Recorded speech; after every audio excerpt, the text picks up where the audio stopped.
if we are in fact live.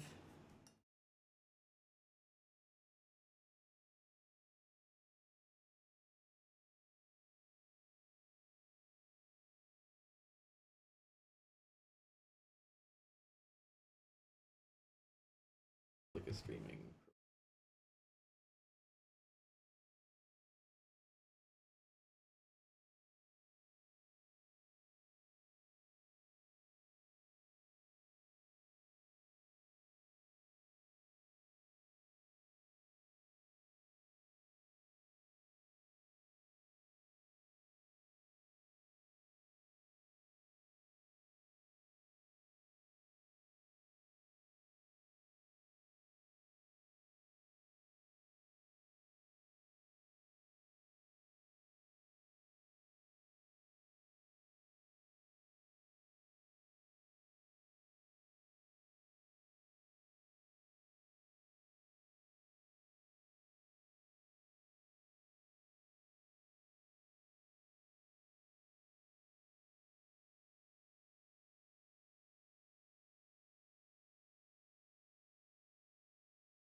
good evening or time of day, whichever one that is in your local area. We're back with more music streaming today, and maybe a little game dev. CJ, something I've been having fun with the last couple of days is Strudel, which is a live coding tool. And live coding is writing code in real time that makes music, and then hearing it and reacting to it and writing some more code that makes different music, and I don't know. It's lots of fun. It's also a little frustrating because I'm not used to it yet and make syntax errors all the time. But at Pico Pico Cafe over the weekend, I did a little live coding session for an audience, and that was lots of fun. And I've also been checking out Flock. Flock is a thing that you can run in your browser, and it lets you do live coding collaboratively. So mabbees, how does code become music? Lots of dark magic, I'm sure, but I can go through a couple of things I picked up.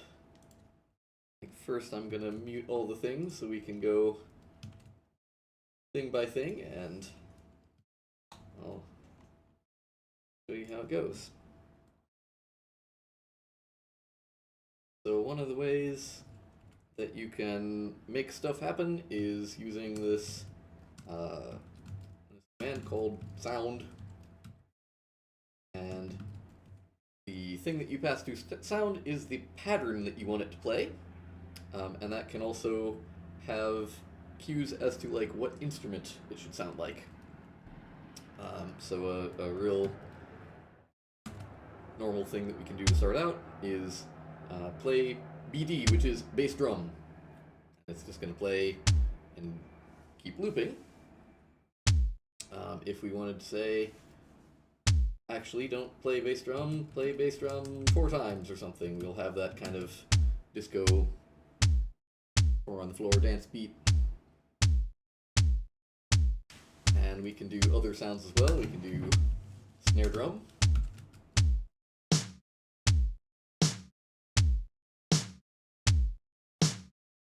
And we can do hi-hats. So if I wanted a, I don't know, kind of a basic backbeat, I could do bass drum and snare drum, and also hi-hats at the same time. And this, with a exclamation point 8 after it, is going to be 8 hi-hats per measure. So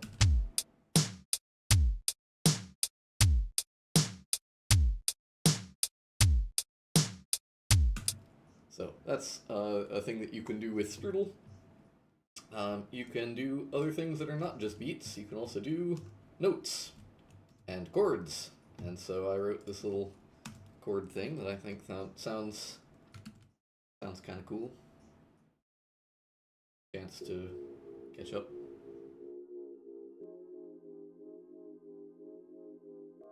And I got the gain on this really low, but let's make that a little higher and a little less vibrato maybe.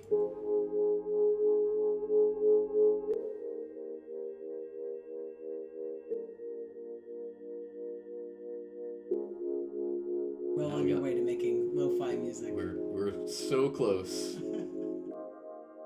We can also add the crackle. If you hear it. Isn't that great? That is very cool. That's yeah. Alright. And then the other thing I had going was this little drum groove. Got some triplet hi-hats in it. And this rim hit thing with a kind of polyrhythm going on, so.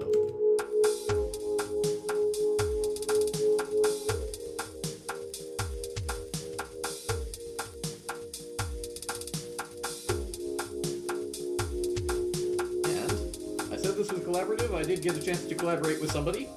This is some music added by Cornet. haven't even heard it yet, so we're gonna find out together what this sounds like.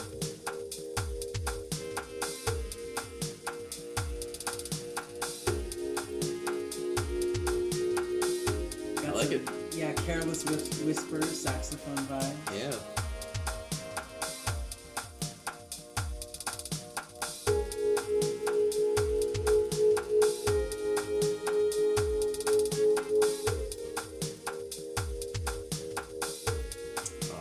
That's real juicy.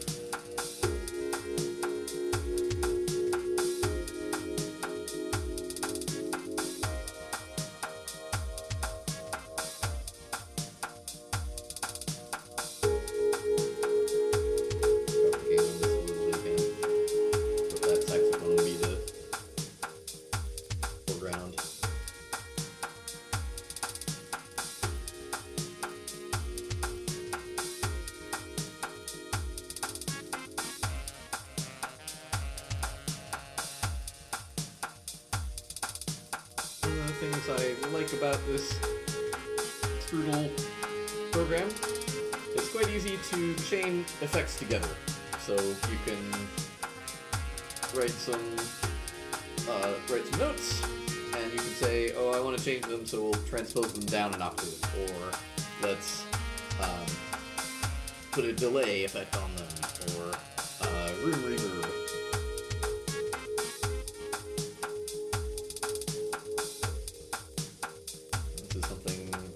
I added when we were jamming together. Maybe we'll hear from those things, I don't know. I feel like just singing it just a little bit, and I think you would have a really good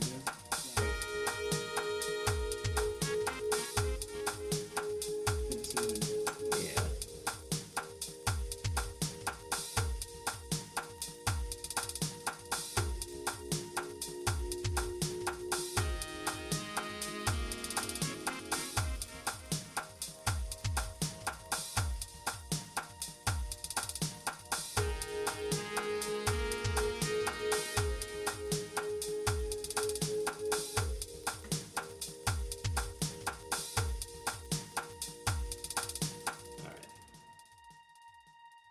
That fade out. But yeah, that is Strudel and Flock. Very cool. I will probably be playing around with this a lot more in the near future, but today I want to get back to making a little background music for our cake builder. So Pico 8, right? I'm gonna dive into some Pico 8. Let's see. Ooh. Okay. We gotta sign back into Pulp.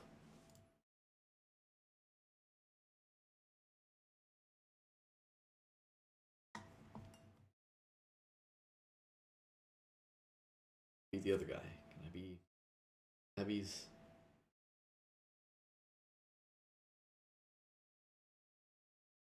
Oh.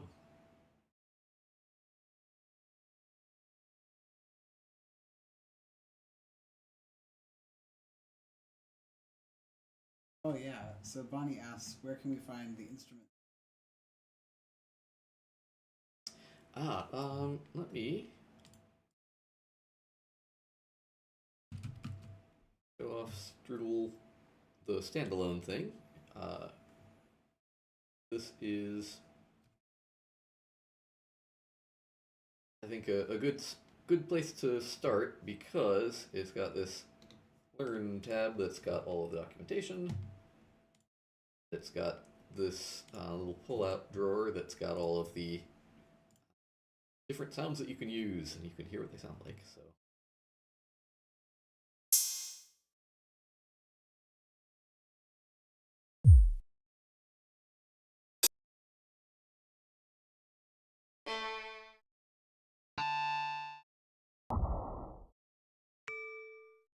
You could do Glockenspiel. You could do Rain. You could do Ocarina.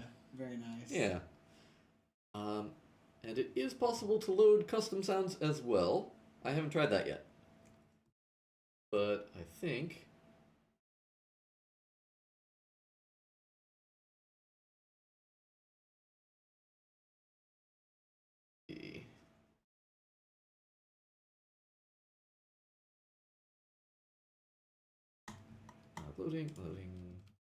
Loading custom samples. That's the thing that you can do.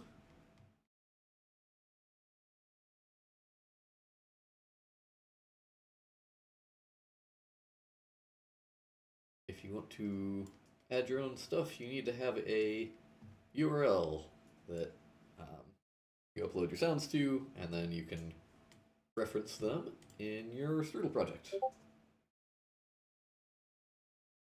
Where did you find this, Matt? That's a good question. So, one of the people that I really enjoy as far as their ideas and videos and weird web stuff they make is a person by the name of Lou Wilson. And Lou Wilson gave a talk about live coding and mentioned Noodle. Yet another thing I can talk about. Wait, is strudel like an extrusion of noodle? Well, Noodle is a public jam space. So it's I don't know if I want to use my microphone. Maybe don't do that. Okay. Nope. Oh, we can't. All right, fine. That didn't work either. Anyway, Noodle is a room where people that get together on the internet and want to do live coding together can get together, and it's just a flock room that is public.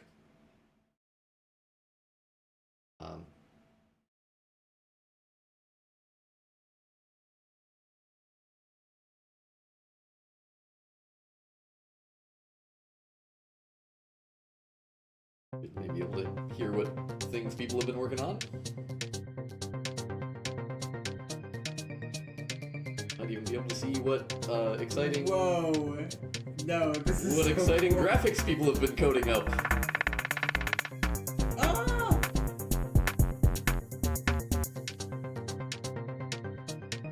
God, you could really make your own like visualizations. Yeah. Yeah, that's so cool.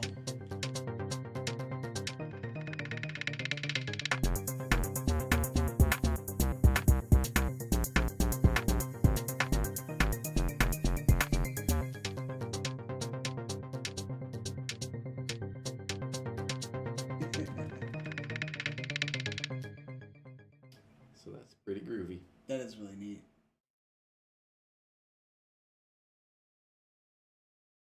Good to know. Scales aren't real. There Nothing we is real. So nothing's real. So yes, I found about Noodle, which is this space where people are collaboratively live coding using a Flock client, and then I found out about Flock, and then I found out about Strudel, and it's all been a very exciting rabbit hole with fun code and graphics and music.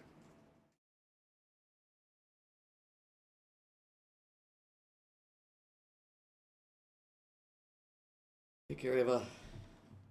Shout out who was just in the chat. Yes.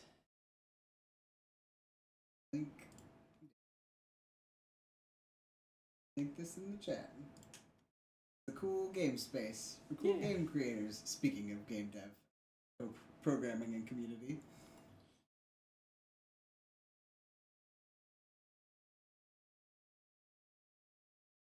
I wanted to show you where we left off in Pulp last time. Yes. I was writing some kind of bossa nova inspired music, and I was feeling a little uninspired about it, so maybe we'll end up starting over anyway, but just for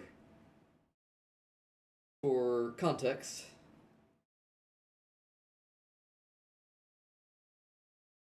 Have to give me a moment while I re-sign into Playdate.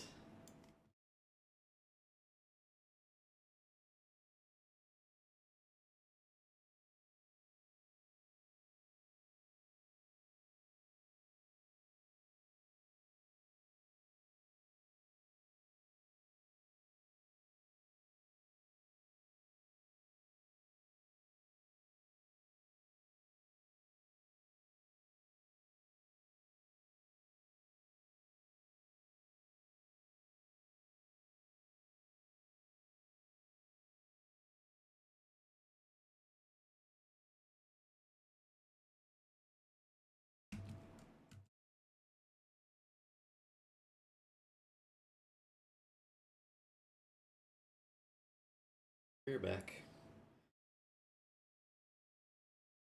Working on. We worked on a couple of things. We have this one. Sounds like that.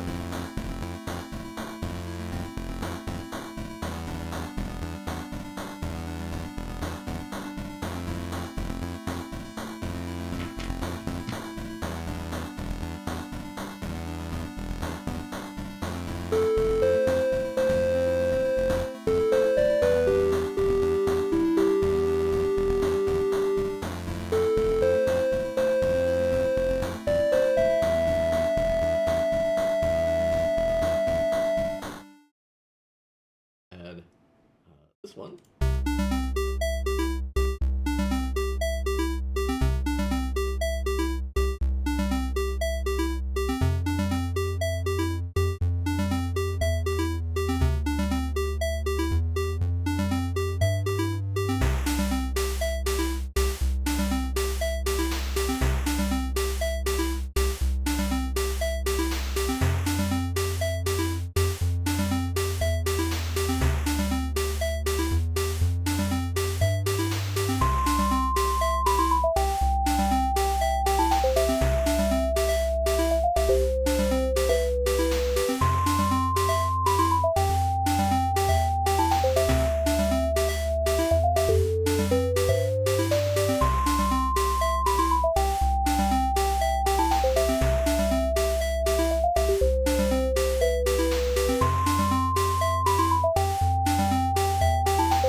I think That was meant to loop, but I've also noticed that the audio engine in Pulp sometimes can't keep up with the synthesizer roll.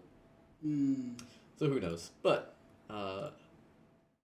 were going to say? Oh, I was gonna say I like. I feel like you got in a good groove with the second one. The first one feels a little bit crunchy. I'm not sure. Yeah. What to do to fix that exactly, but just my thoughts. Yeah. And this is the one that I was thinking about using for our cake game.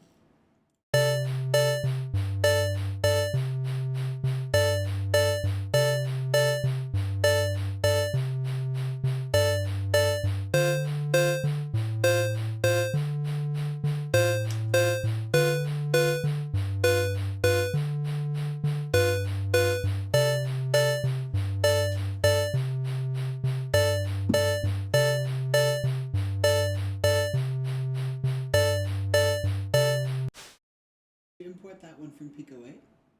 No, we made that one last time here in Pulp. Oh.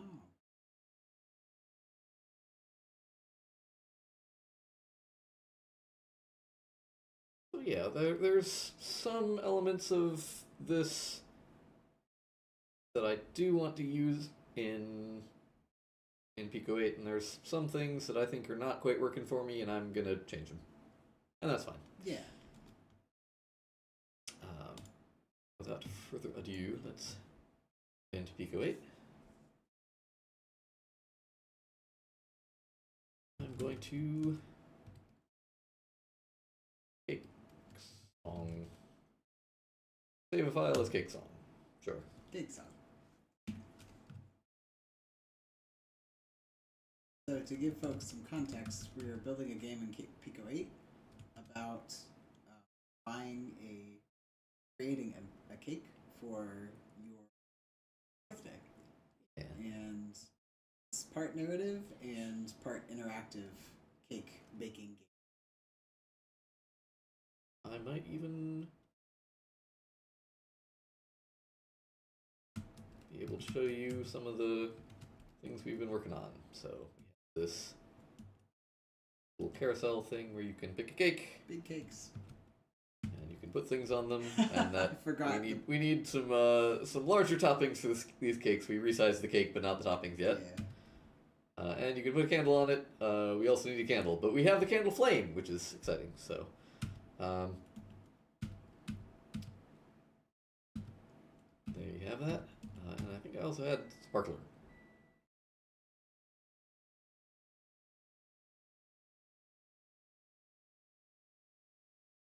We'll start a new file with the song. One of the things I like to do when I'm writing something in Pico 8 is use the code tab to jot down some notes of the things that I've been thinking about. And one of the things I've been thinking about is some kind of samba rhythm. Maybe. I'll tell you in a bit what the rhythm I'm thinking of sounds like, and somebody can correct me on whether or not it's actually a samba rhythm. But I want to do... I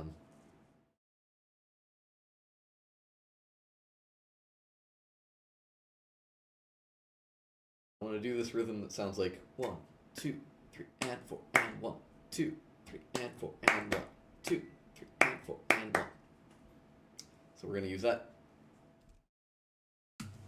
CJ will be right back. I will. Okay. I also want to do some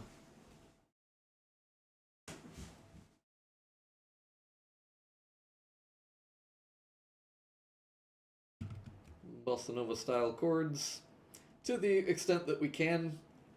One of the limitations here is that we don't have that many channels to work with, and if I were playing this in on guitar or on piano, I would use probably four or 5 note chord voicings, which I will not be able to recreate in Pico 8. But you know, we'll come up with something. And I want the harmony, at least for the starting point, to be a chord progression that goes 1, 2 minor, 3 minor, 2 minor. We'll loop that for a little bit. Some other goodies that are on my mind. I want to do some modulation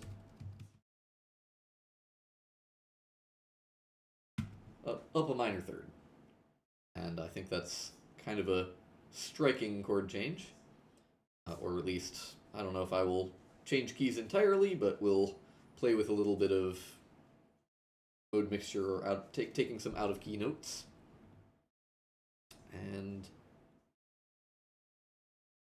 that's what I'm thinking about. So let's get into it. Also, let's see. Rhythmically, one of the things that I do want to take from that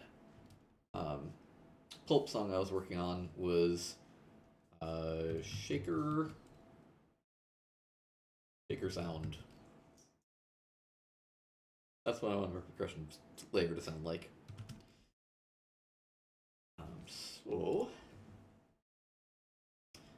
when I get started in writing a Pico 8 song, I like to start on sound effects 8, not on sound effects 0, and I will get into why in just a second.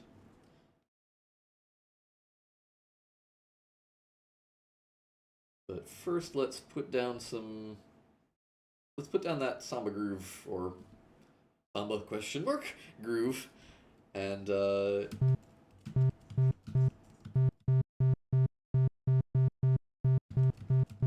from there. So I'm gonna fill this with eighth notes, and the way I'm thinking about this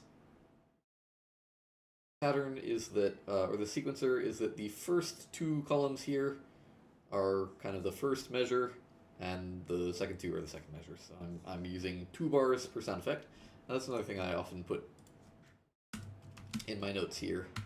2 bars per SFX. That will help me reorient later, although I can also listen back to the track and probably figure out where I was going with that. But we've got this. I want to use the noise channel because this is going to be that kind of shaker sound. And we want it to be a little quieter. I want to accent notes beats 1 and 2, and then I also want the and a 3 and the and a 4. That's going to sound like this.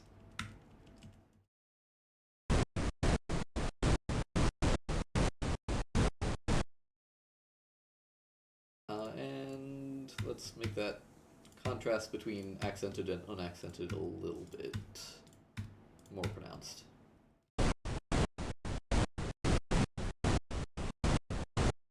Alright.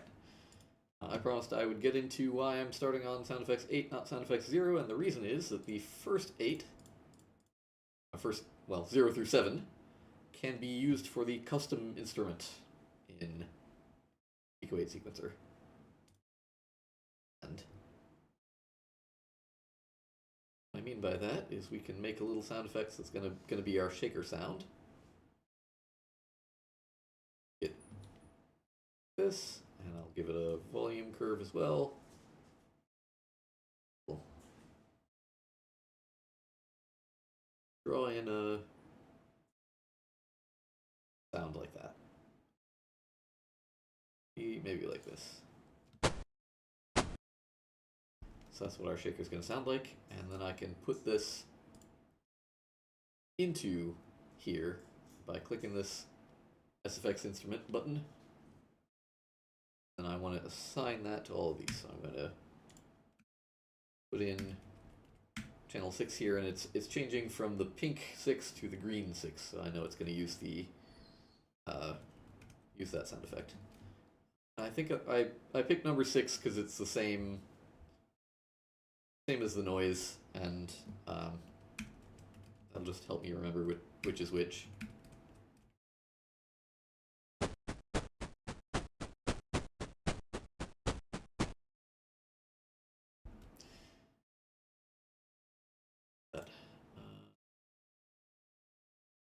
Maybe fiddle with this a little bit. A little bit more of a volume tail.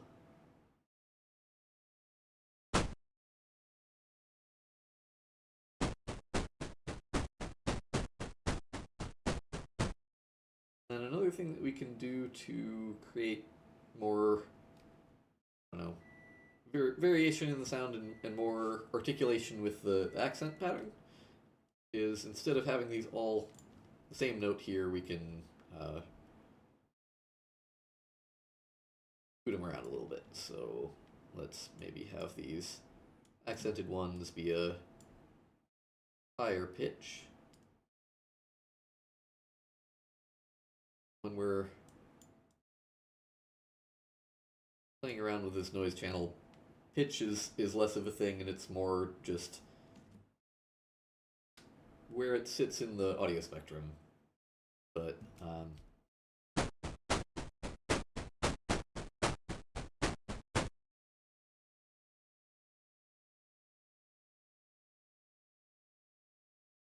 too bad.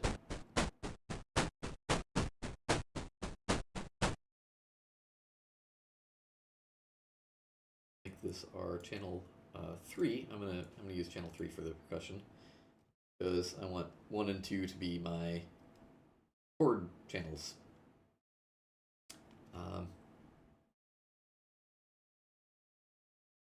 We'll put down a couple of bars because I wanted this chord loop to take up 4 bars, and that's going to be 2 SFX.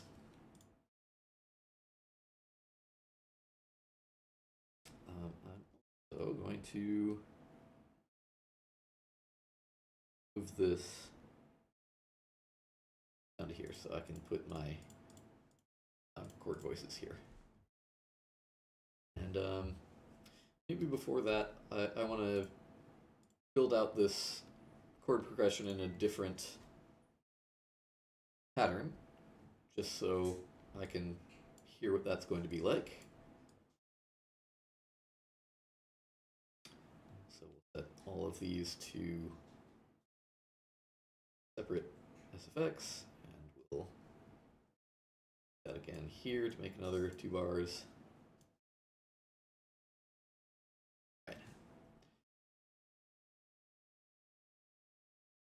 I'm going to get into some trouble if I try to write the whole song like this with 4-note chords, because I won't have any other channels for the percussion or the melody or anything like that. But I can sort of start playing around with voicings and get a feel of what this is going to sound like. So let's make sure that our instrument is not that shaker anymore. I want to be using... I like using the tilted saw for bass note. we'll do that, and back to my all channels view so I can see what's going on with all four voices at once, with all 4 channels.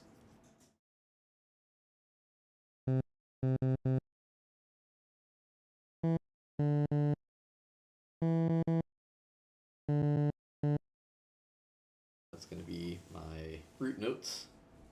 We'll say that I'm in, make sure I remember what key I'm writing in. We're going to write in C major, or at least we're going to start out in C major. And that means that my 1 chord is going to be a C chord, so we'll start off with C. 2 chord is going to be a D chord, and the 3 chord is going to be an E chord, and yeah.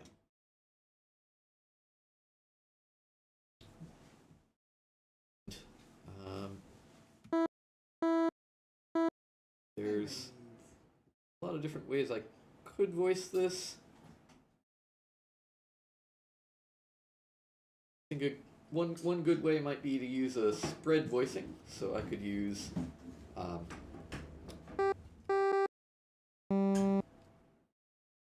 C as the root note. I'll put in the 5th next above that, and the 3rd on top of that. So that sounds like this.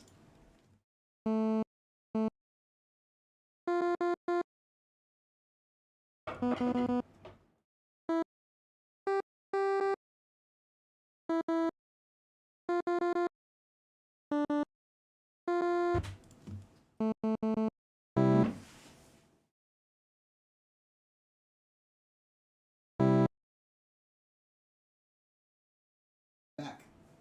You're back. Brought you some food. Ooh, thank you. I apologize, everybody, for eating.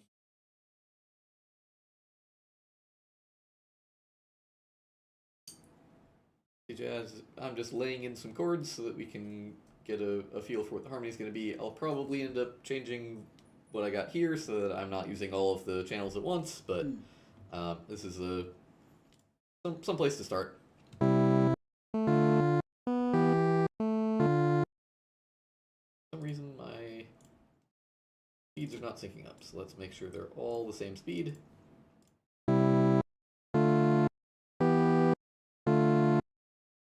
That vamp sounds like. I think if I wanted to make this more jazzy, I could come in here and add a major 7th on top.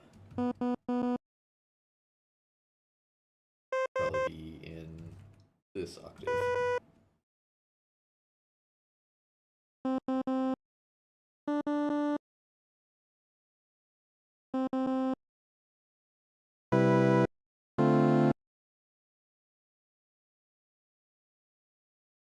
Oops, this should be 3D3 and yeah. Okay.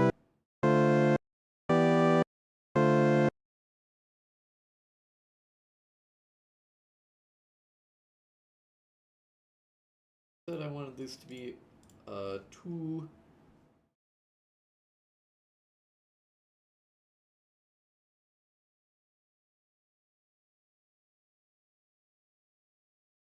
One measure per chord and 2 measures for sound effect, which means I'm currently at double speed instead of single speed. So I'm going to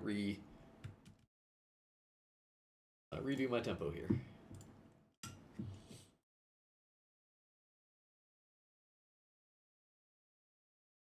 These over, put them here. The first one's going to be just these first 2.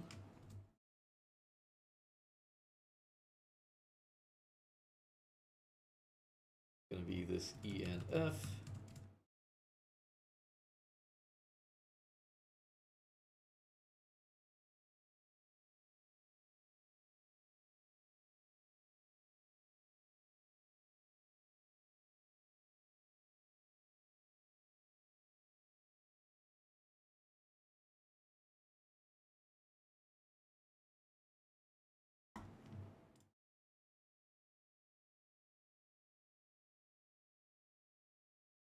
My second bar, so this is, I'm going to get rid of the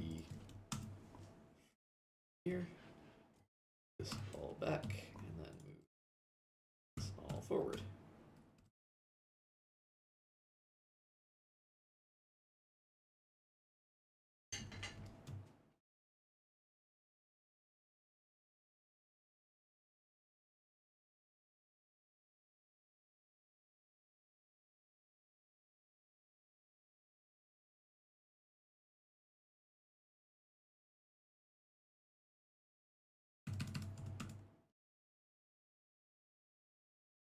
Good, thank you.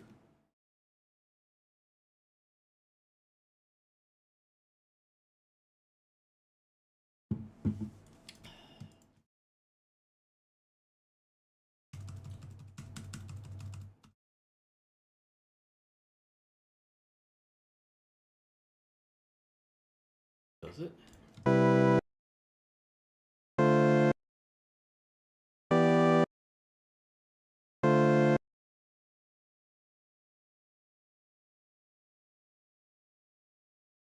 I want to hear what that sounds like with the shaker going on, which means I need to pick a note to drop.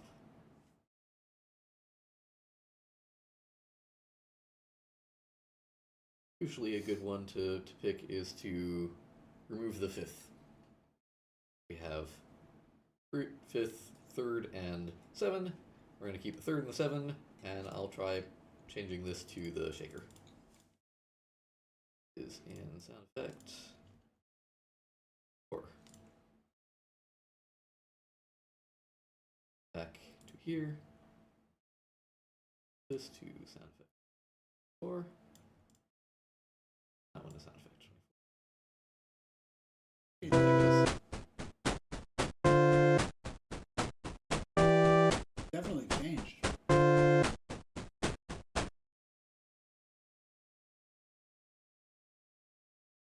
Not too bad.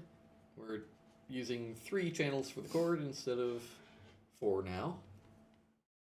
But I want to keep one open for doing some melody. And that means I'm going to probably change up the way that we're playing these chords. So instead of kind of blocking them out, I'm going to separate the root and the extensions. Let's first here.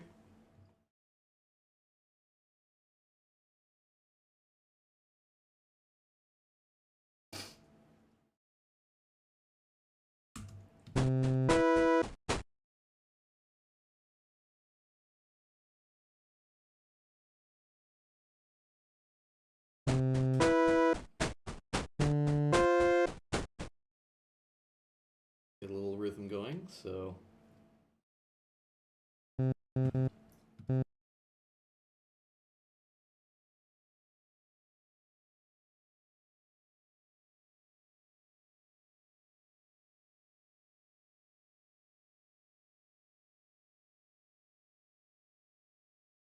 this.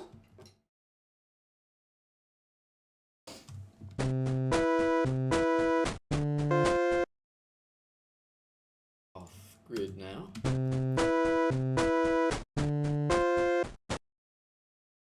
Do that same rhythm here.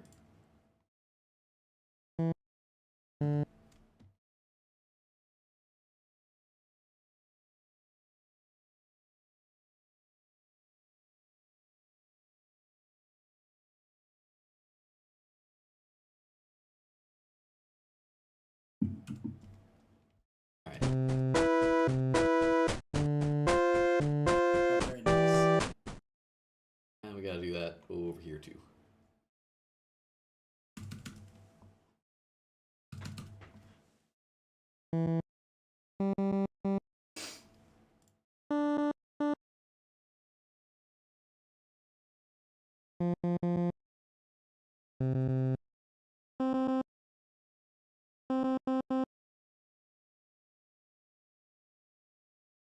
Octaves, probably not this one.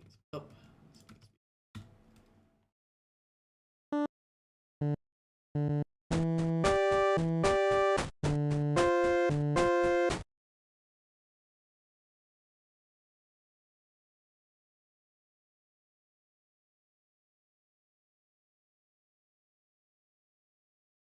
one of the things I can do now, because I've separated these rhythmically, the point of that was that this bass channel here, I can combine it with one of these other channels here because they're not playing at the same time. Then we'll have the other channel open, and I'll do a little melody on top. So get rid of this sound effect number 10.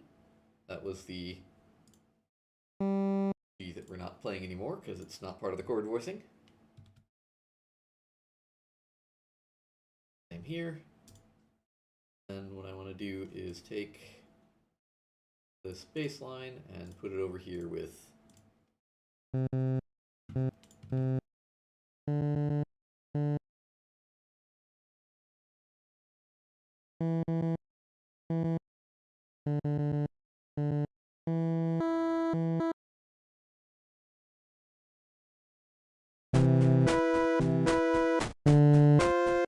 Nice. let's see.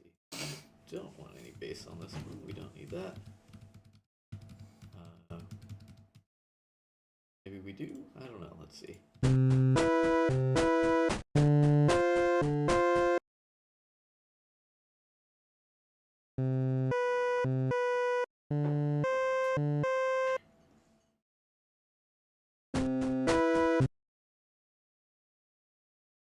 Okay, so the point of that was I can turn off this channel now. Get rid of that one.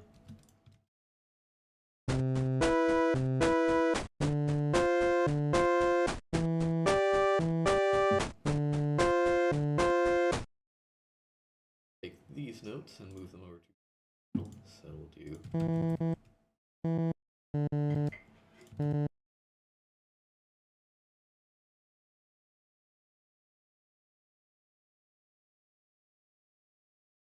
that one.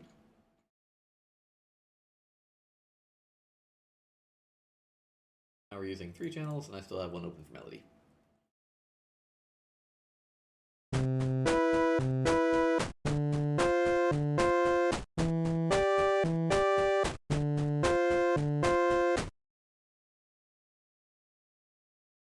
Too bad, but I do want to use different waveforms. Got everything in the tilted saw. I think I want tilted saw to be the bass voice only, and then the extensions we can do in maybe in square. I'll give that a try.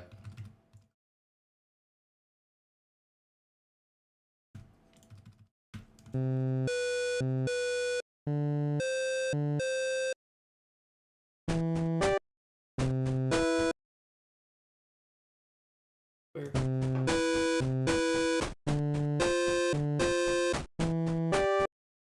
Yeah, I do like that better. We could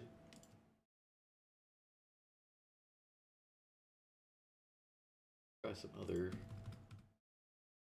voice changes.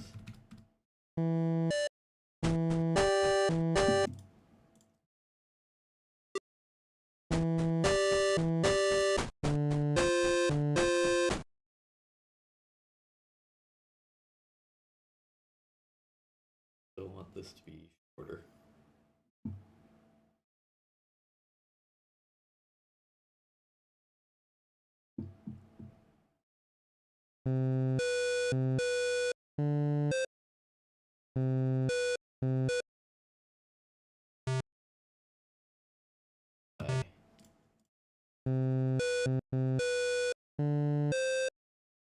Yeah, I like that better.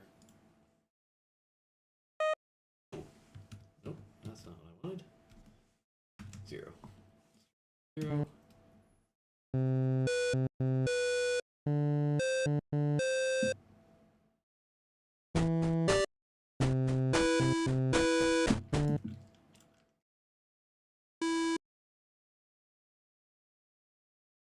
Be shorter. Nice.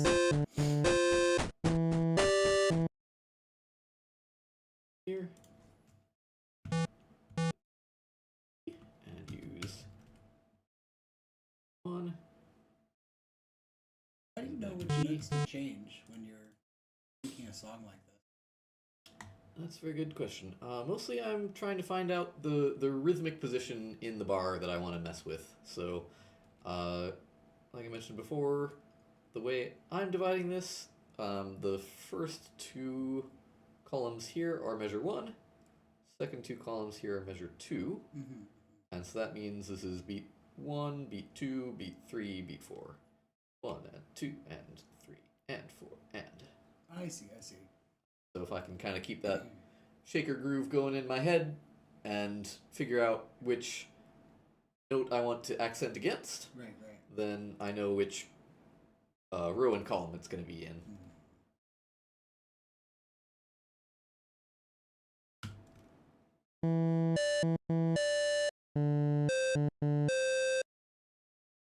Funny because alone, it doesn't. It sounds a little bit hard.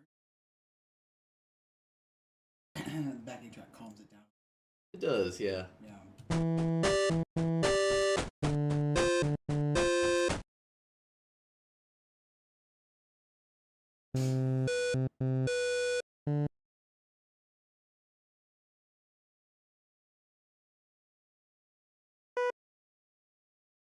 Sure.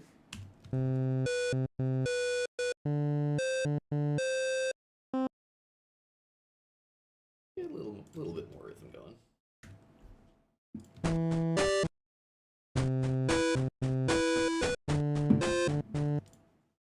Yeah, we just got to do the same in both voices. So you want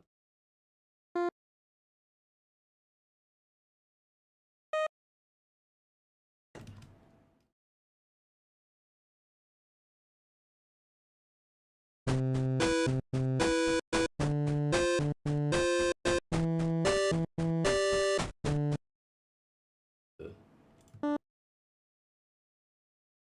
identical rhythm here.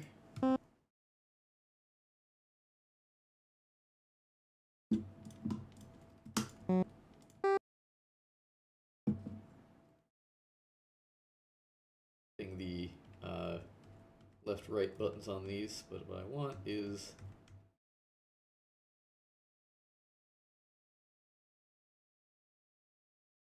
zero button to turn this off. Right next to each other.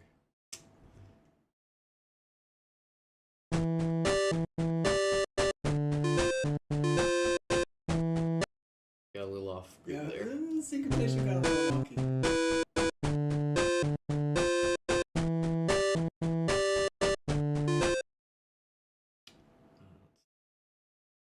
Here.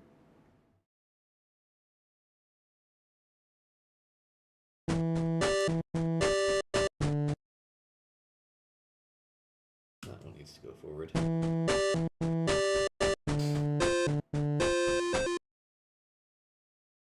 That one needs to come backward.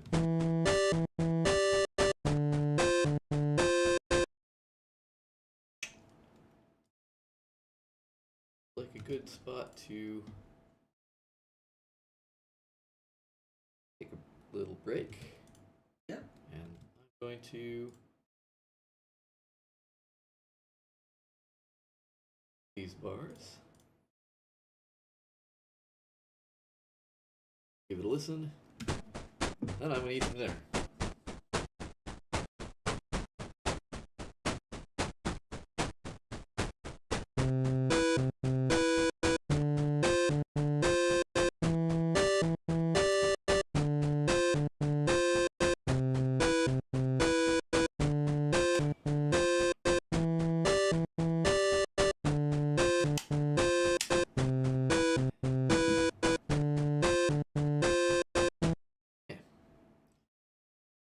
One thing I'm gonna do before I break.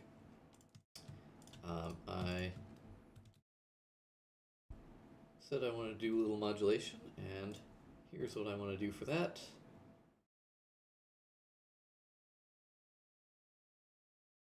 Organize my guys here just a little bit. This is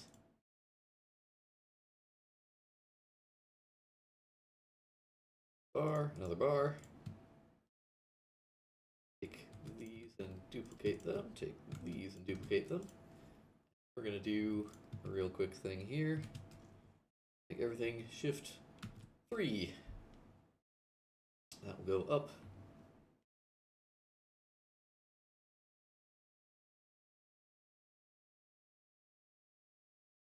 Two. 3, transpose up.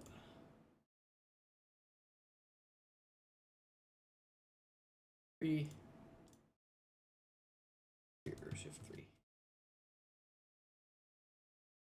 Alright, so we're going to do this part a couple of times.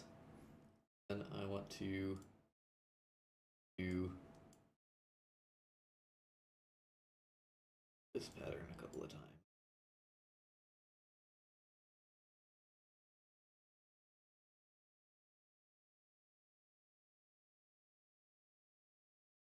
That whole thing. So give that a listen.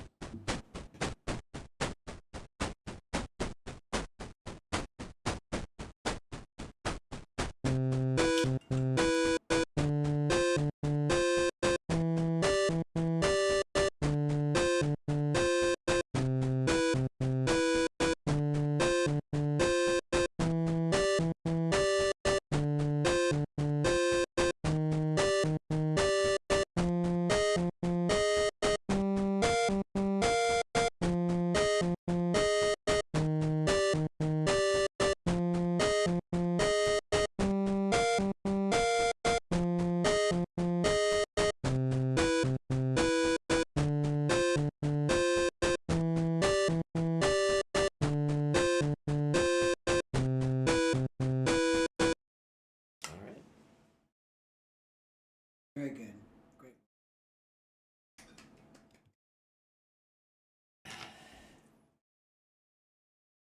If I take a break for some lunch, can you keep the stream company? Yes, I can. All right. So, because I was monitoring the stream. It's very hot now. All right, we're gonna switch to hot seat so that babies can eat. Cool. Did everyone enjoy that nice music making? I always I always enjoy watching mabbees make. Sometimes it feels a little bit like dark magic. I mean, I know you explain things, but Try to anyway. Yeah. I think you do a good job. So I think what I'm gonna do.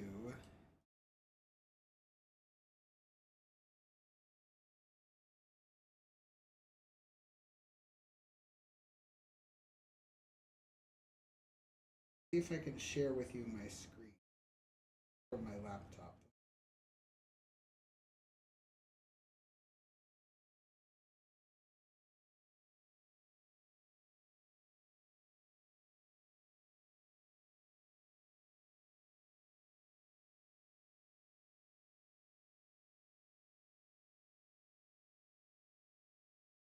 This is in fact the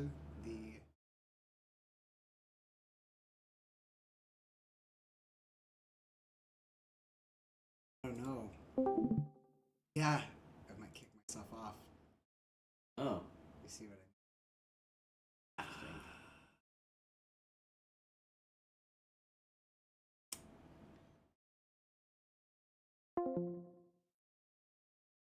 Little context, CJ is going to call into the PC here that we're streaming off of, so that they can stream something from their laptop. Yes. Anyways. Platform you can call in on.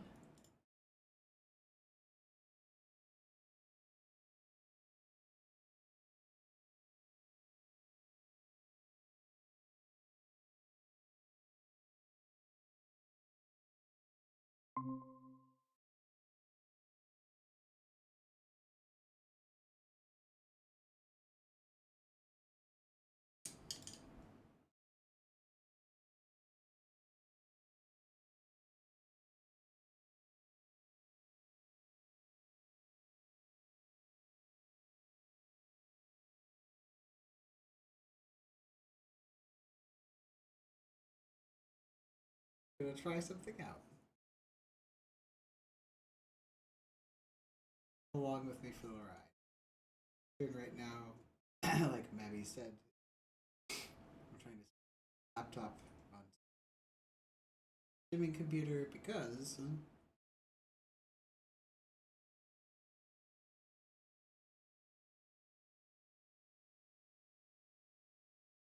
Project materials on your laptop. yes, that's right.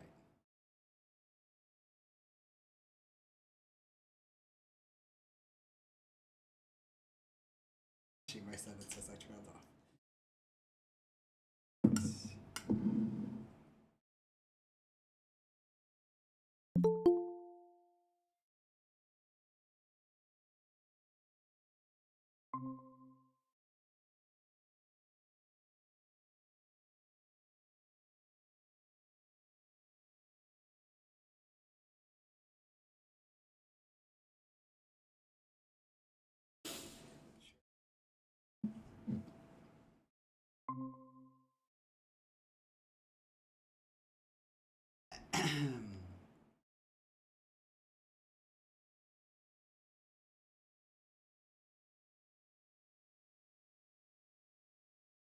Yeah. Oh boy, it works. All right.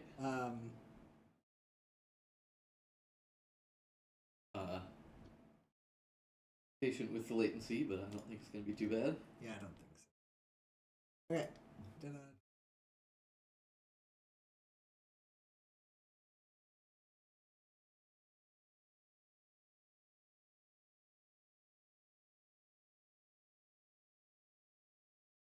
So, what you're seeing right here is. Nope. That's the size it is. That All is right. the size. Well, of it. It's fine. It's fine. yeah. So, what you're seeing right here is a prototype of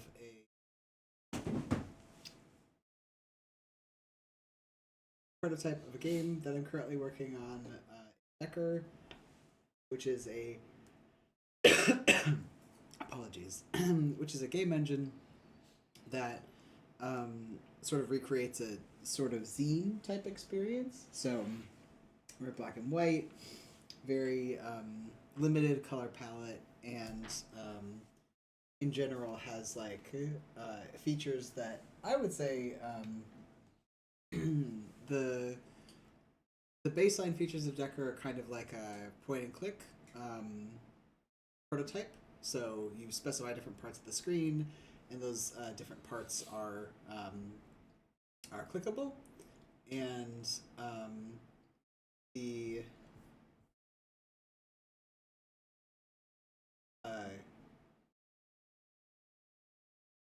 and you can do things like add different like widgets and stuff like that. It's the setting is or like the design is based off of HyperCard,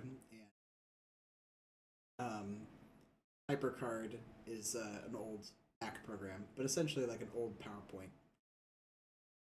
So Decker is much more functional than a PowerPoint. There's a lot of things that you can do with it. You can make custom widgets or custom components and script things in the widgets. So there are lots of different things that you can do to make neat art games. So in the spirit of making art together, I've made a neat art game in particular to talk a little bit more about to critique the rise of age verification platforms on. For those of you who aren't aware of what's happening right now, there are some online safety acts that have been passed in the. I mean, semi-recently, but like some of them are like acts from long ago, and then there's some acts like FOSTA, SESTA, and COSA, who are restricting kids access to the internet. And yes, in theory, the idea is to keep kids safe online, but the things that are actually being done aren't actually keeping kids safe online. So, from Spicy hot political take. I think the point is actually control and not keeping kids safe. And I say that because I think if politicians wanted to keep kids safe, they would go after Epstein's clients. I think a lot of people think that. Yeah. So, all that to say that we, I have seen more and more things that are typically designated as art or otherwise artful pieces being designated as not safe for kids or not family friendly, where these pieces could just be available in the museum. And so I've made a museum full of censored artworks. So you can enter the museum. It's very rough right now, or rather, I should say, there's certain parts of the game that are pretty rough. And you can enjoy various censored artworks. You can also click on them and see different facts about them.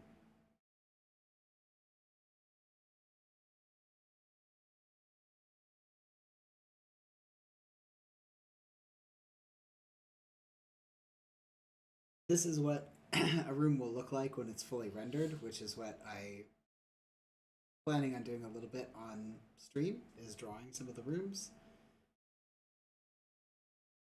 Here's some more fully rendered, and then there's an 18 plus area we get into later. This was actually something I wanted to chat with Mabbees about because the logic isn't working on the. Might do a little debugging on the stream. Who knows? It's true. So as it is now, we have these rooms that we can move through and pictures that we can look at, and some like special gotchas in the game that I won't go into because that'll surprise. But for now, what we're going to do is we are going to render some of these rooms. So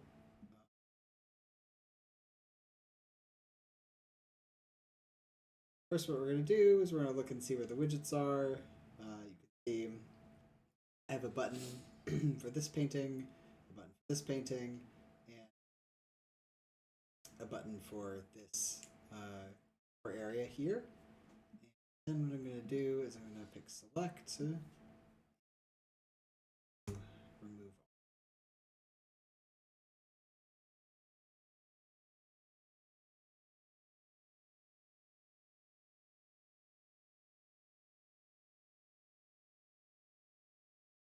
Then what I'm going to do is image importer that we can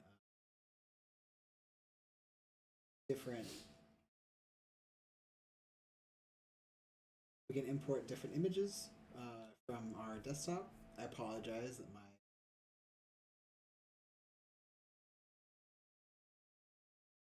desktop is kind of messy, but whatever. You don't got to apologize for you, RCJ. That's funny.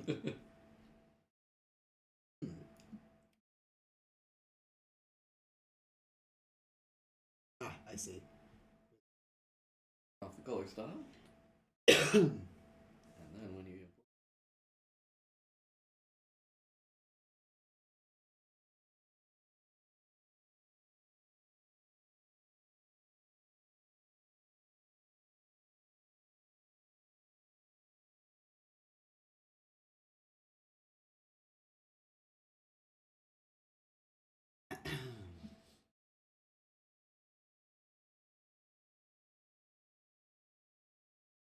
widgets.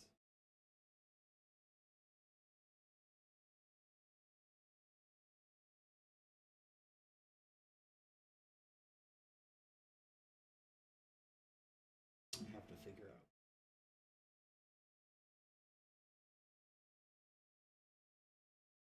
Oh, you can also pull it in.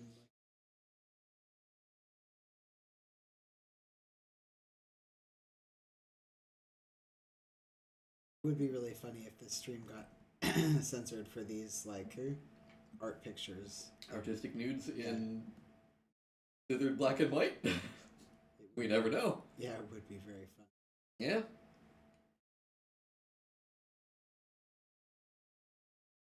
Here could be too spicy for YouTube and Twitch. We don't know. Who knows? Yeah, we're really pushing the limit here.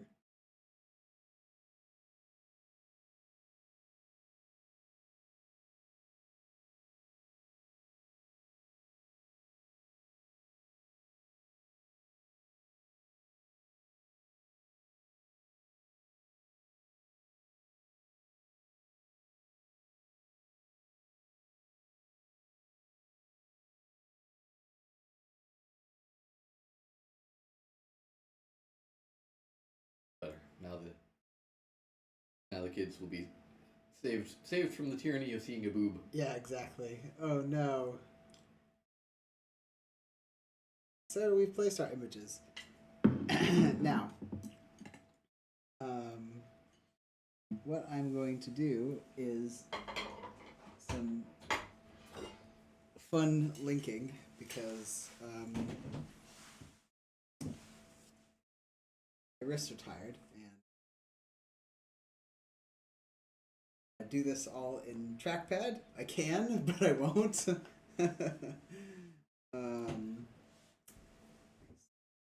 Do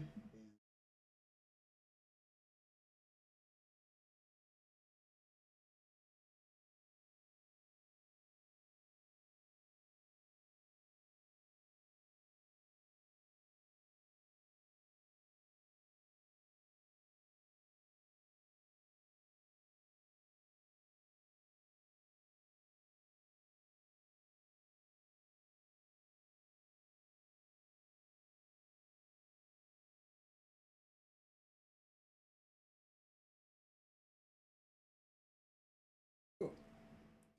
CJ, I got an idea for you for the family. Excuse me, for the FFOAM, the family friendly online art museum. You can take it or leave it. You've already got a pretty good gallery set up, but if there's room in your gallery for some not actual nude paintings, but orchids painted by Georgia O'Keeffe that we must censor anyway because they might give people impure thoughts. Oh no. I think there's some interesting commentary to or satire to include there.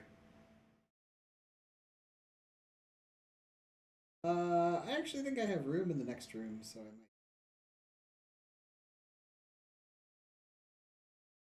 Suggestive bananas. I'm not sure if I can think off the top of my head of any suggestive banana painters, but yeah. Google, give me subjective Bananas. There is that modern art that's just a banana duct taped to the wall. Oh yeah. I hear rabbits really like that one. They love it. It's their favorite. Mm-hmm.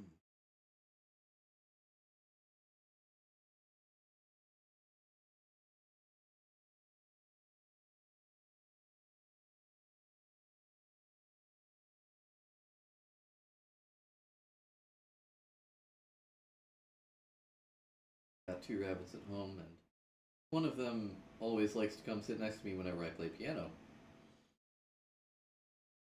Yeah, and as CJ mentions, I think they're both fans of modern art, at least if it's banana taped to the wall. Very cultured pets that we have here. Good babies.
So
Decker, at the very beginning, I thought that Decker did not have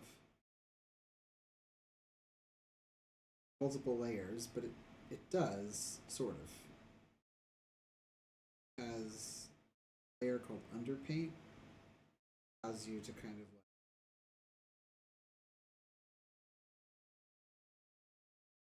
paint under these lines. So this, All right. so it's kind of like a Oikaki board. Folks are familiar with the Oikaki days of yore. They had very limited layer.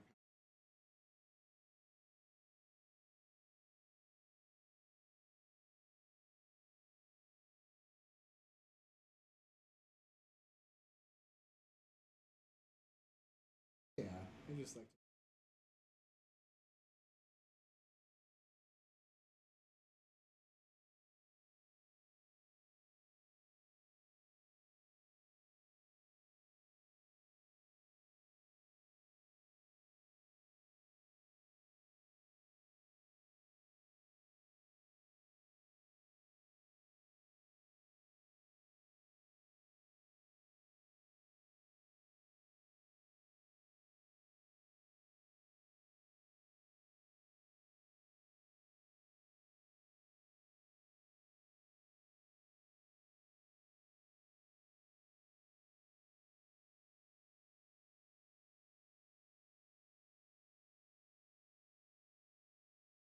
Studying a little bit about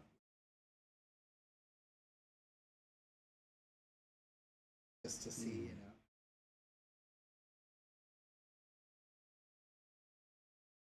Curious, how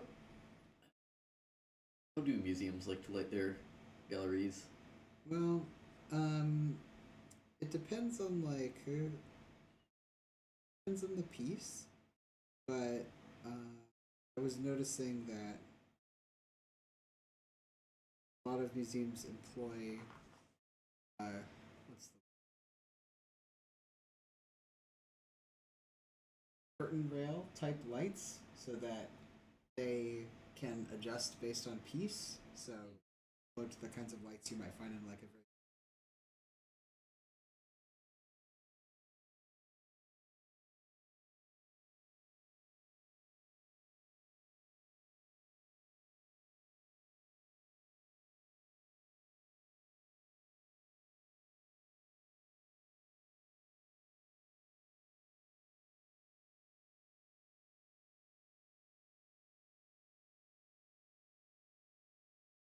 I think in the museums that I've been to, well, they like to use like recessed lighting. I don't know if this is just because of the piece, like pieces like this or not, but I've noticed that like a lot of museums try to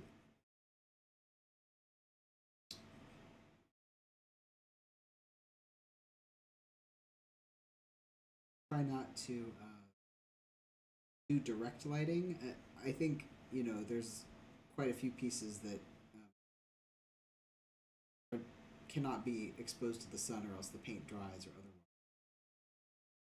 otherwise.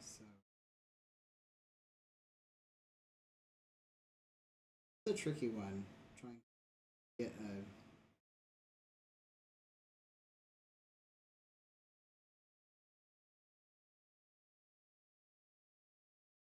Looking pretty nice. I feel like with Decker you can really like get a really nice rough, you know, and it's in a very short amount of time you can.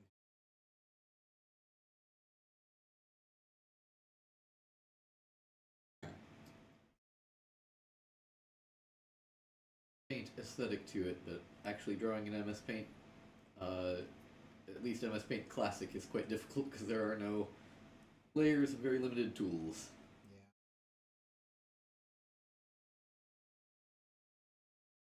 Yeah. Even MS Paint was.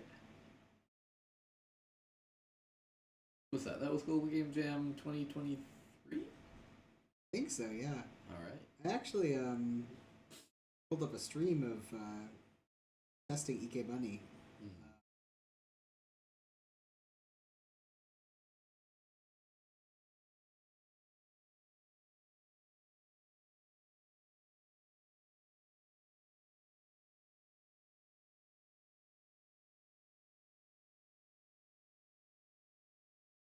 Cool. This looks. Alright, so what we're gonna do is I do.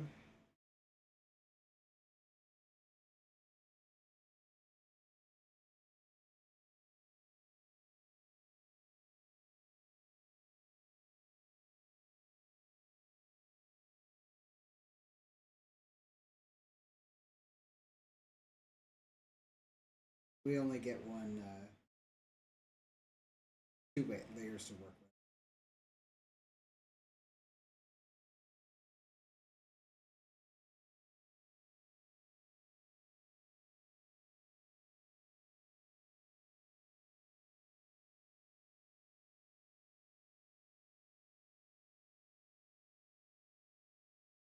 Okay. Now what we're gonna do is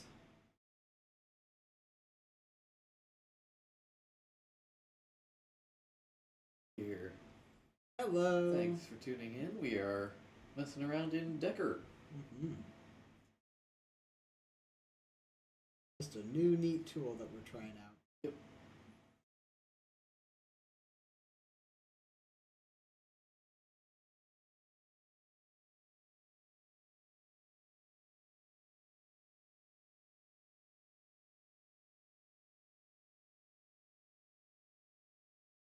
Yay! Oh, good. Excellent. Okay. I was going to say, you know, maybe the kids are in bed already, but if they were tuning in, don't worry. This is the family-friendly online art museum. Definitely safe for kids. As in, everything is censored, yes. Yes. Being very facetious.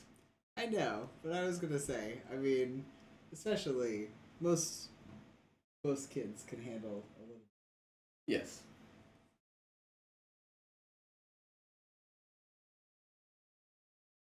Hence the satire. Yes, yes.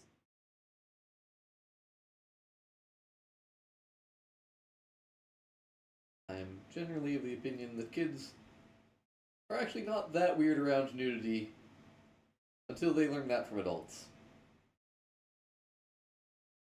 Except for butts. Butts are funny. Everyone loves butts. It's a given. Yeah.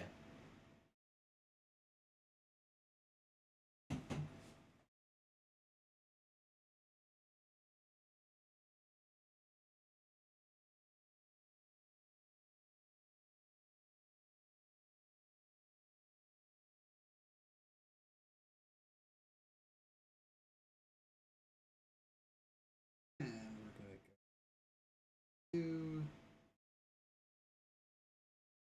I think in the setup room, we're just gonna do the.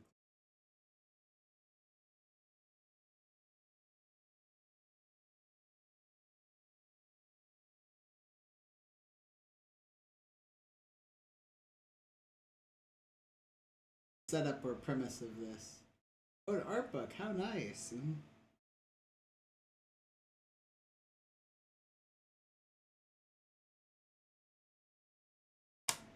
the setup of this is that it is a satire of a family-friendly art museum where everything's censored.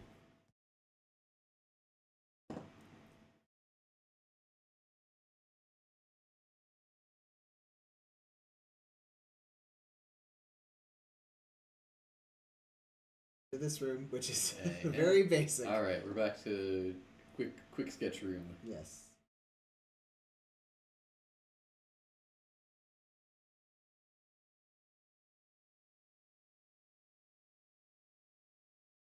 Like, I'm gonna get us some more water. All right. Be right back. Thank you, Matt. Remove.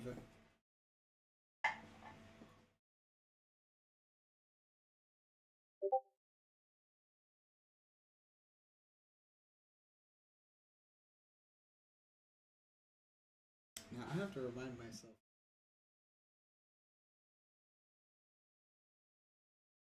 Okay, cool.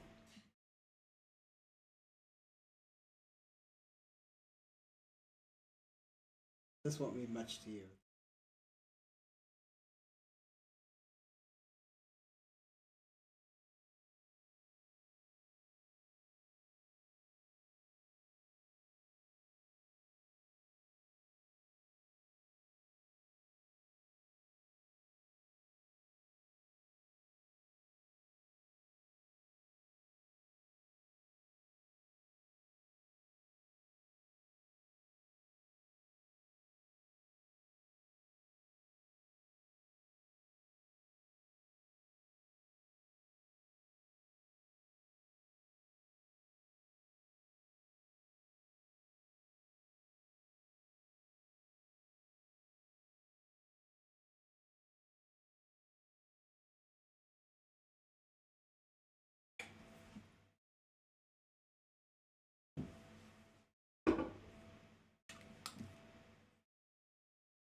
These two photos.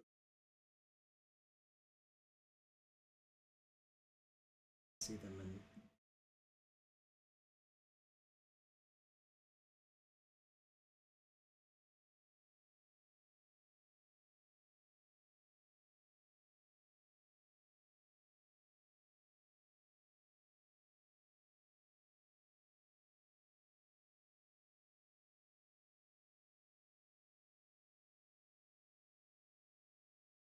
Okay.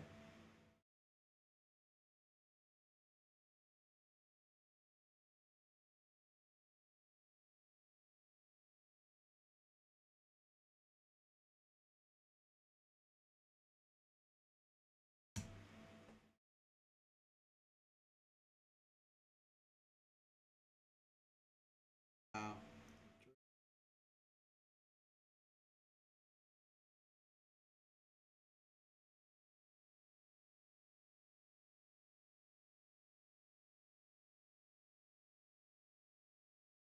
Yeah.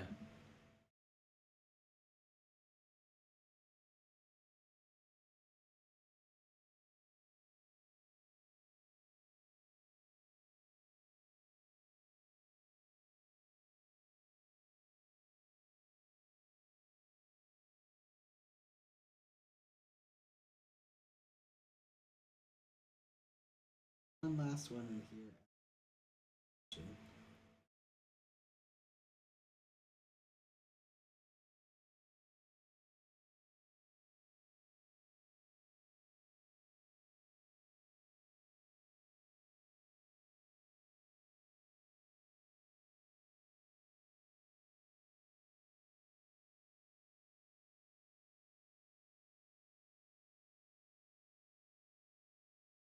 Oh, this is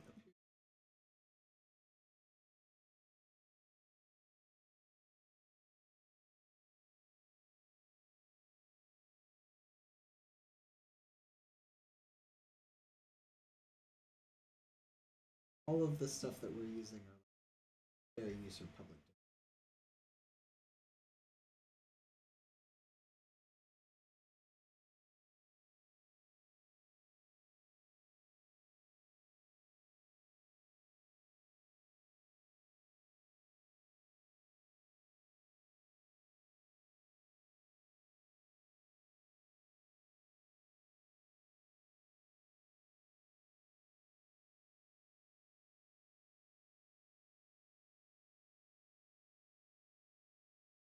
right across.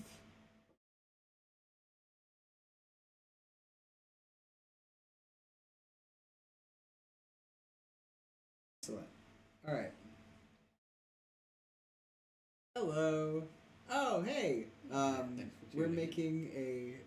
I'm making a game in Decker right now. Mabbees previously was doing some work in Strudel and Pico 8, and now I'm making a little game about art and censorship, as you can see from the bars. Let's see here.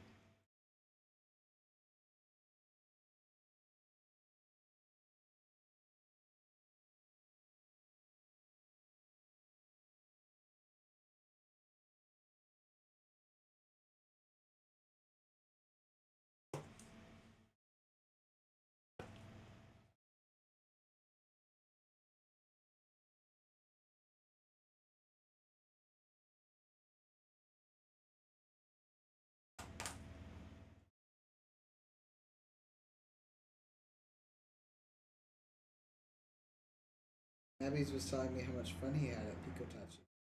Mabbees. Good time on Saturday.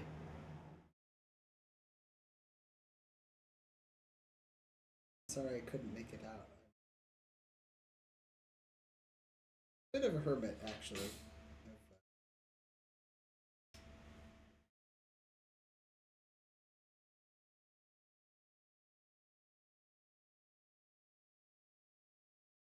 Been feeling a little tired recently.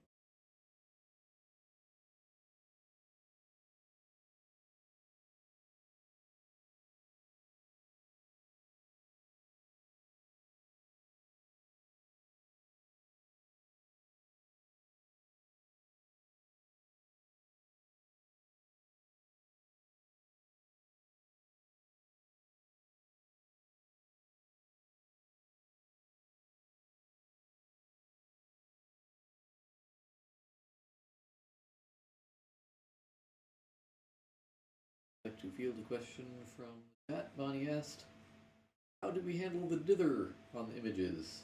And that's a good question. Decker, import images and have the black and white mode enabled. We'll dither them for you. It's great. Yeah.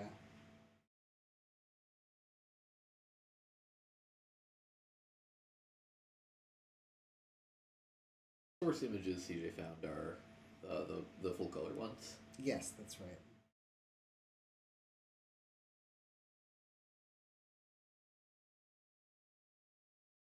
Worry about.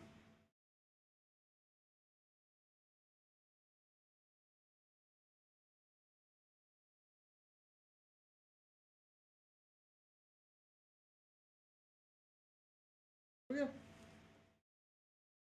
Um.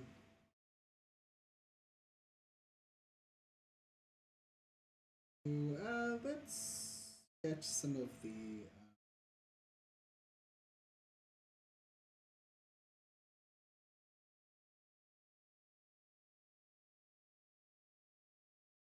Sketch some of the frames.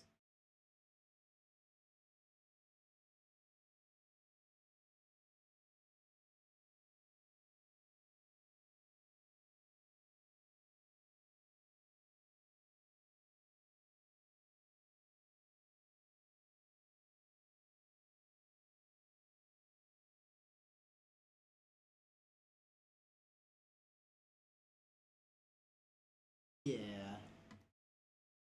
Let's cut the hopping. Ah, yeah.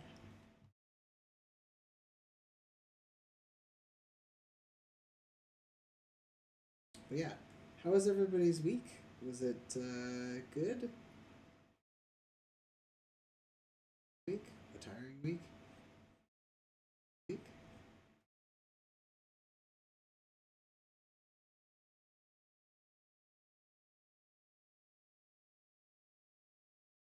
Let's see, I had a bit of a tiring week. A lot of stuff going on.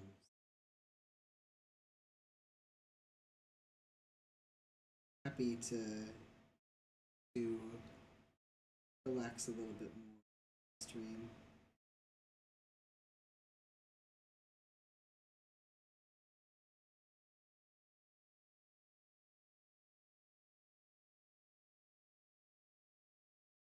I feel that. It's a pretty busy week for us as well. Yeah, this we're weekend. also busy over the weekend. It's true. Yeah, this weekend was CitrusCon, which is a BL convention that I helped. Actually, probably the reason why I'm so low energy is staying up and doing a lot of. It's all good though. I really enjoy it.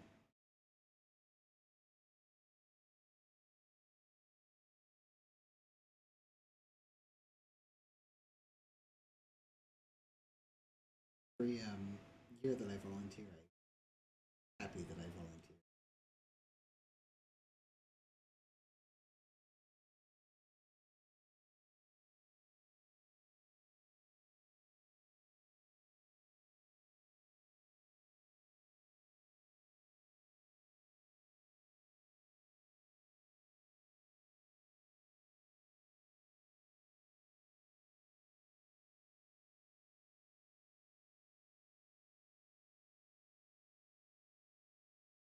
Because Pharaoh's been finding games with local co-op. Writing notes for making his own, of course. Oh, how nice! That's cool. I like local co-op games. Used to be my bread and butter. Yeah, we used to play a lot of local co-ops actually. Yep. I feel like it's been a less popular genre lately. All of the big studios are trying to cash in on online multiplayer. I think the logic is why sell one copy of the game that 4 people can play when you can sell 4 copies of the game that 4 people will play. That's silly. Yeah. I think especially with how little money everyone has these days and how much games cost. But there are like It Takes Two is a local co-op that people have been. It is. Yeah, that's a good one. And I don't remember the details, but I think the same game studio put out another local co-op game recently. Yes. Yeah. It was recommended.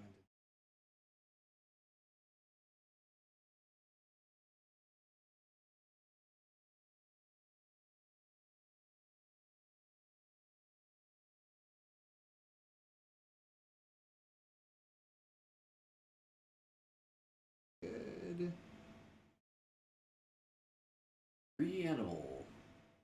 Reanimal? Is it called Reanimal? Probably. I'm gonna look that one up. Is it? Do you reanimal yourself? Not sure what reanimaling is. You once were an animal and you reanimal yourself? One of the inside jokes between CJ and I is that we saw somebody walking around the train station in a shirt that said "Wolf and Re-Wolf," and it had a picture of 2 wolves on it. Yeah. Inside you is a wolf and a re-wolf. Yeah.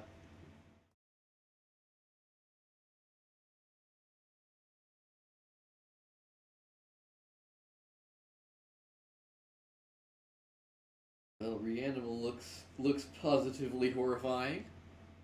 What is it? It's a game with some very bizarre looking creatures that I'm guessing you have to run away from or fight, or both. Can you describe them to me? This one looks like a spider, but it's giant, and the body is very fuzzy, and the hands, the legs look like human hands. And a lot of the like spider or a lot of the creatures nowadays are like a little bit more scarier than I were.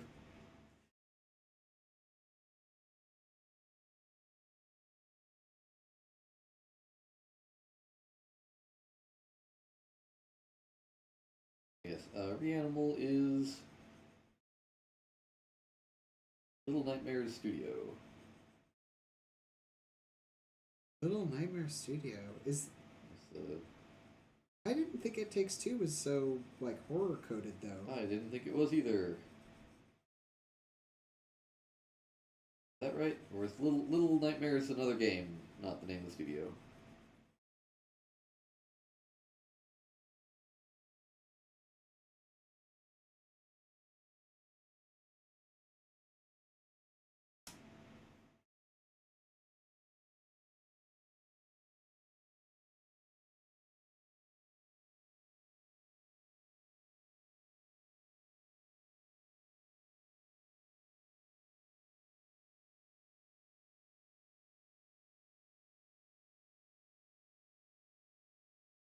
Perfect. This is looking.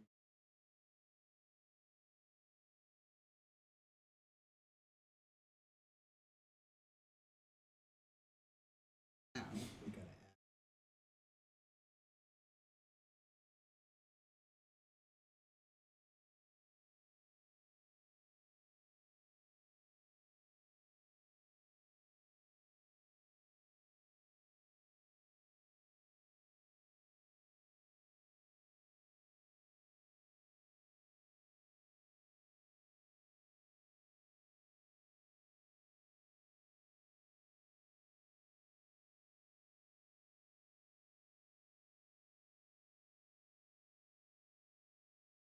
Alright, I got some info here that developer of It Takes Two is Hazel Light Studios. They put out a new game recently called Split Fiction. Yeah. Pretty neat.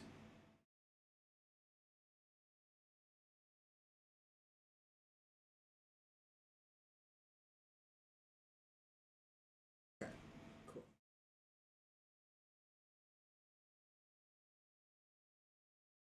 Oh, content. Three animal. Moon shirts. Three Wolf Moon shirt. I had to explain to someone a Three Wolf Moon shirt just Yeah? recently. Were they too young to know Three Wolf Moon, or too not part of the culture bubble? Yeah, they were too young to know Three. Okay. I think Japan may or may not have experienced Three Wolf Moon the way we did in the States, but True.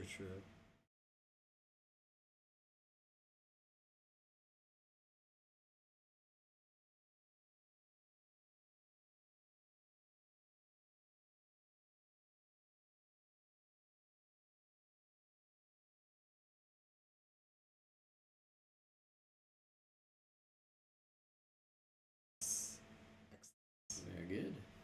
Now we're gonna go look at some cards. Do we have?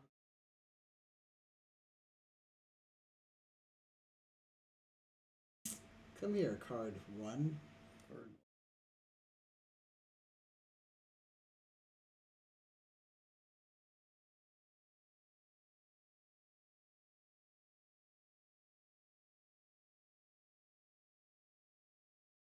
Painting 3A.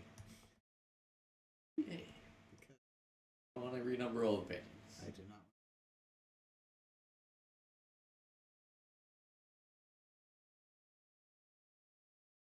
Okay.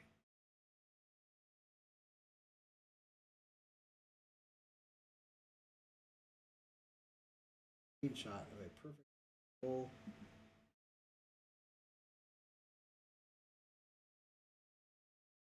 Not a metaphor. Just a flower.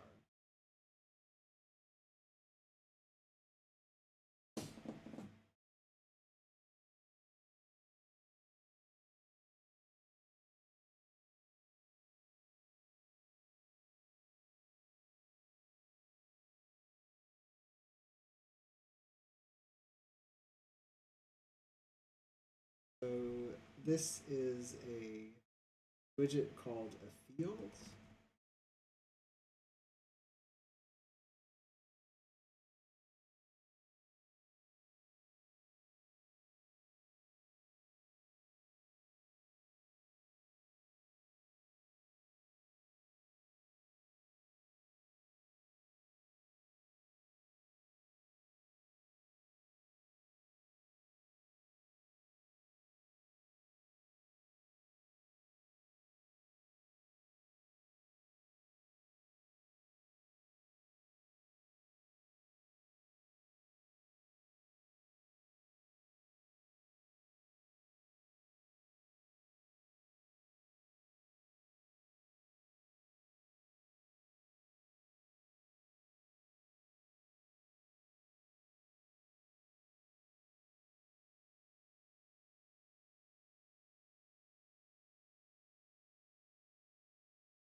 this entire thing.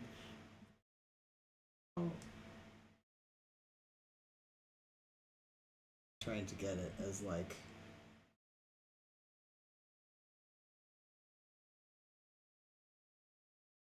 I've yet to find a better methodology for doing these blackout boxes than just putting blackout boxes on top of each other and on top of each other. Just fine. It's true. Probably.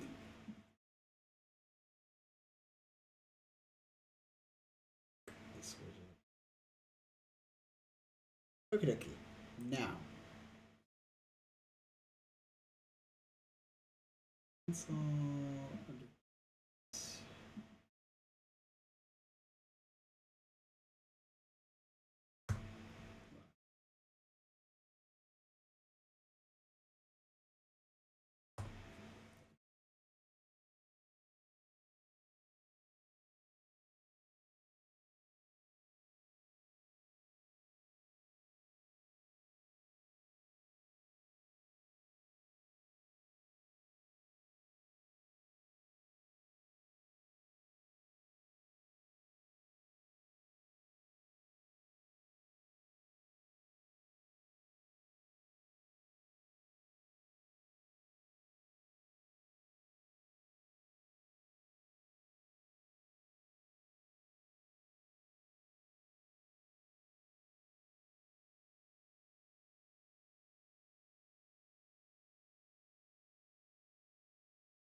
All right.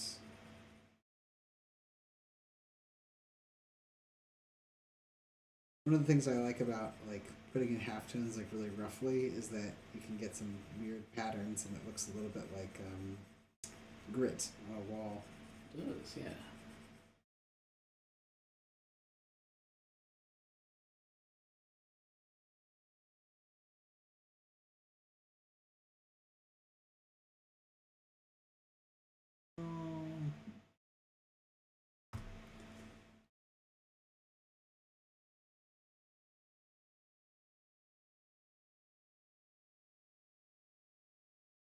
But yes, the dithering options here in Decker are just incredible.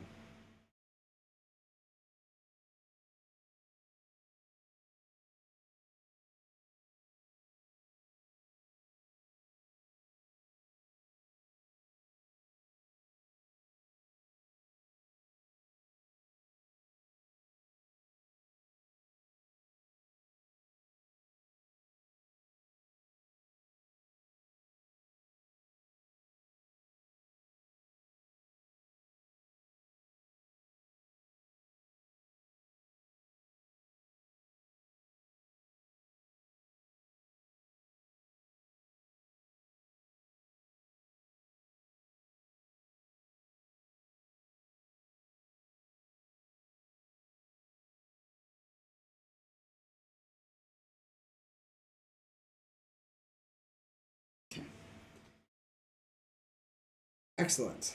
That's good. So now I can show you how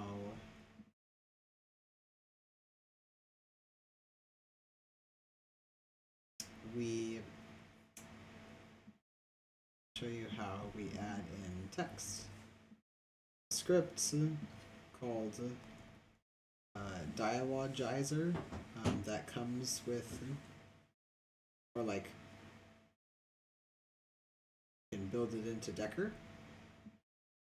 And what we're going to do is we're going to make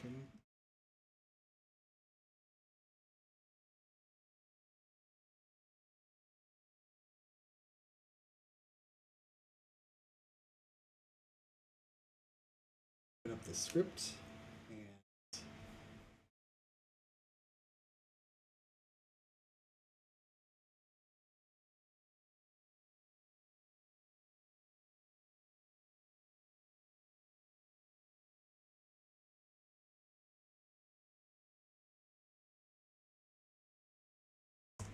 so we can do this, and we should go to scripts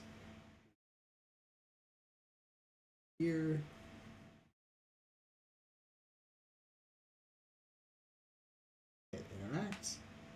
bring up this little thing. Cool, right? I will put in some text later for that. Oh, about the painting? Yes. Yeah. For now. Alright, so let me show you what we have so far.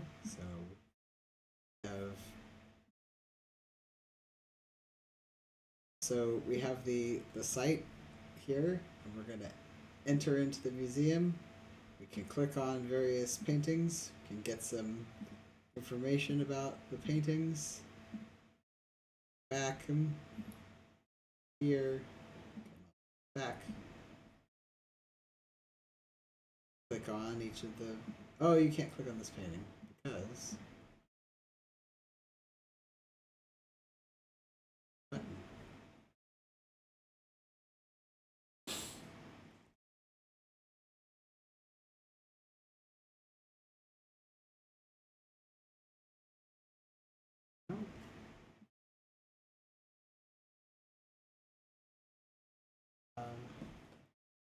Now, here, so it's back. This doesn't have a back button yet, so we need to. Oh no. I've myself in a bit of a pickle.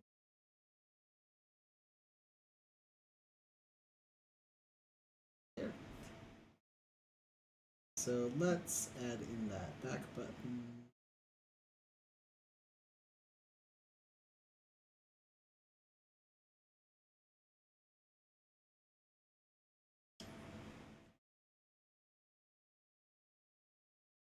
Yeah, there's a lot of stuff that you can do in Decker. Seriously, it's very cool.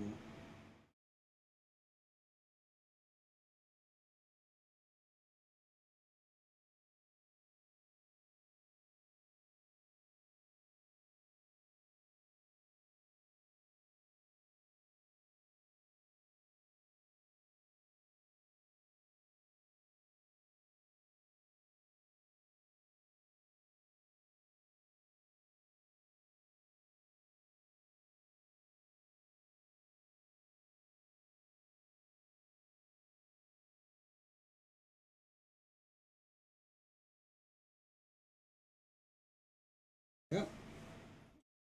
Now we have a back button. S2. A new widget. Visible. 2. This action can just do back because we're assuming everybody's coming from the exhibit or, you know. Now, once we do that,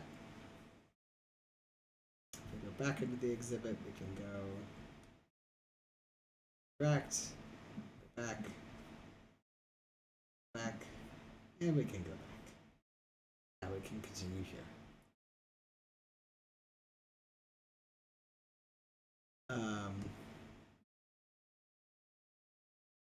Got Public Picasso's Guernica.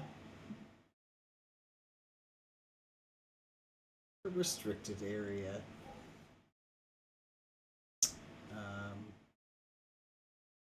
Very cool and neat.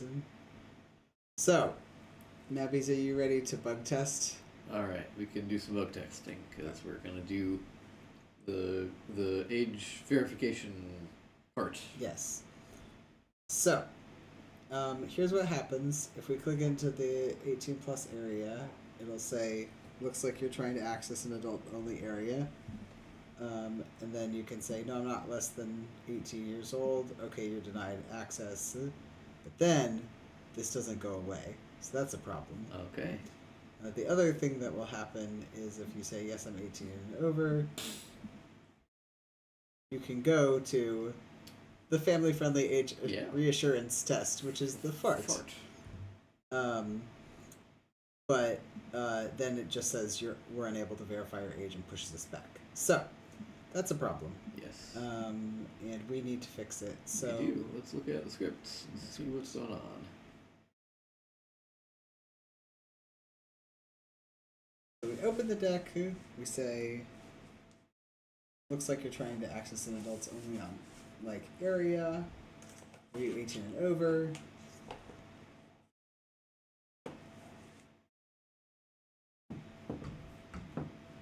No. Yes. Okay. We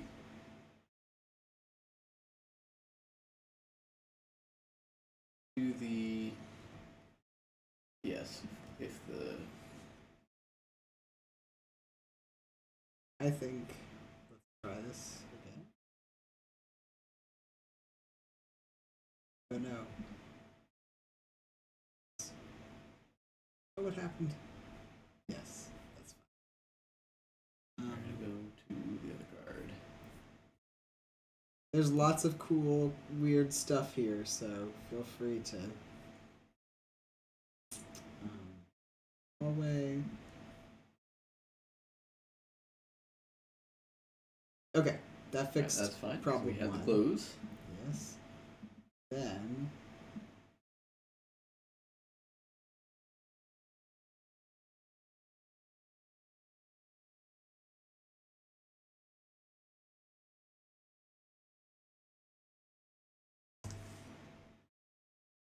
this helps. Not closing.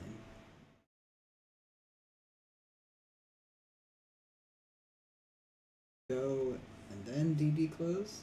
I would probably try it with the close first, but I guess that's how it was before. Yes. Do we want to put it back to close and then go? And let's take a look at what the script on the age verify start card is doing. Okay, cool.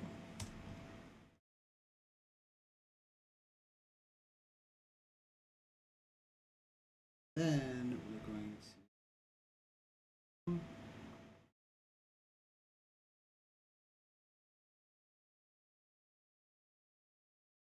Alright, so it's already here.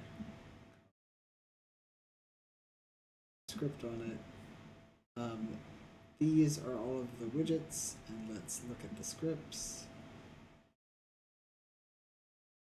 So this is age verified 2.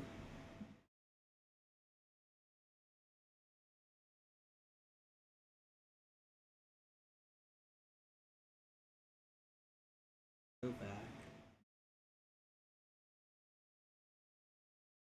So all of them are going back, and none of them are calling scripts, which is weird. Is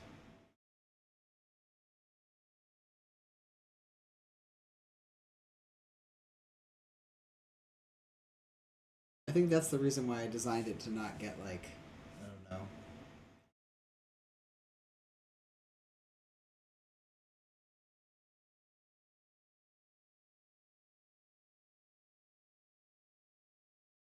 go back to the interact mode and go to the hallway and come into this card and then see what happens when we do that.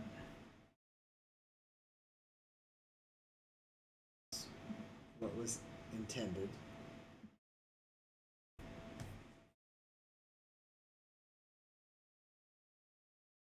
Oh, they all go back. Oh, because that was the back. That was back. Yeah. Alright, okay. Go away. Go here. And 18. Oh, it did it. It fixed it. All right. So, basically, it'll kick you back every time you kick you back every time that you go back. Yeah. Cool. So yeah, I just realized we're at time. We are at time. So this piece, or like this game, is called FFOAM, and I'm planning on publishing it on our itch sometime within this week. As you can see, it's almost done. I just need to... The final screen is also done. I just need to finish up the Aegis reassurance test. And then I will be able to publish this. So yeah, I hope you liked our little like co-stream, and please look forward to seeing this game on our itch.io soon. What else was I gonna say? Oh yeah, follow us on YouTube and Instagram. We're trying to do more stuff on Instagram and YouTube. Follow us on Twitch too if you want, and we will be streaming. We actually have a pretty good schedule here. Hold on. I think we're gonna be trying to stream every Monday night at around 6 p.m. to 8 p.m. JST. So please tune in for that, and hopefully that works for y'all. If we could probably push it back like 1 hour later if people are like more late to join and getting off stuff, because I know that 6 p.m. sometimes can be hard for people in like the same time zone as us. We were just getting off of work around 6. Yeah, so maybe we'll start next stream like 7 as we're like figuring it out. But next stream is going to be, let me just calendar here.